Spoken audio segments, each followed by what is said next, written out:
ఓం నమో నారసింహాయ. సింహగిరి శ్రీచందనం ఛానల్కి స్వాగతం.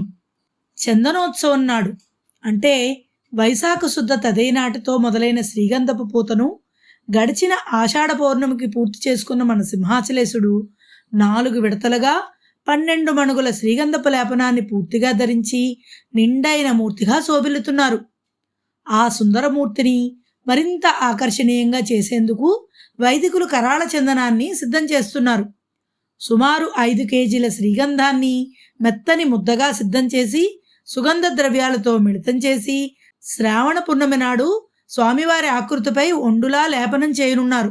పున్నమి నాటి తెల్లవారుజామున గంధం సమర్పణ ప్రక్రియ ప్రారంభించి కృష్ణాష్టమి వరకు కొనసాగిస్తారు.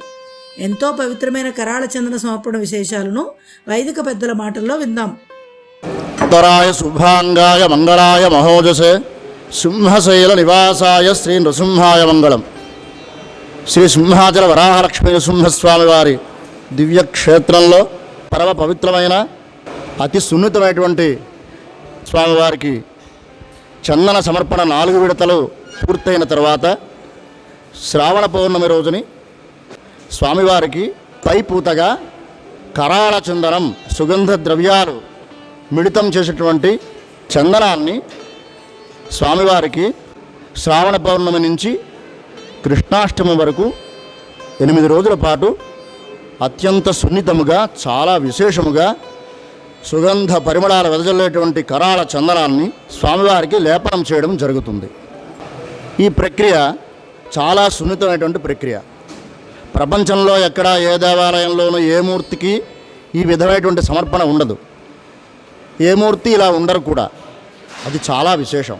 ఈ పరమ పవిత్రమైనటువంటి ఈ చందనంలో సుగంధ ద్రవ్యాలు కుంకుమ పువ్వు, పచ్చకర్పూరం, కస్తూరి పసుపు, కస్తూరి, జవ్వాది చూర్ణము ఇది కలుపుతున్నప్పుడే దేవాలయం అంతా సుగంధ పరిమళాలు వెదజల్లుతూ ఉంటాయి. కలుపుతున్న సమయంలోనే దానికంతా సిద్ధం చేసుకుంటున్నాం. ఈ చందన సమర్పణ, కరాళ చందన సమర్పణ, దీనికి చాలా అనుభవం ఉండాలి, అన్నీ తెలిసి ఉండాలి. సుందరంగా చూస్తే మళ్ళా కన్ను తిప్పుకోలేం. అటువంటి విధంగా స్వామివారు వేయించేసి ఉంటారు. ఎప్పుడూ అలాగే ఉంటారు, కానీ ఇప్పుడు ఇంకా విశేషంగా ఉంటారు స్వామివారు. ఓం నమో నారసింహాయ.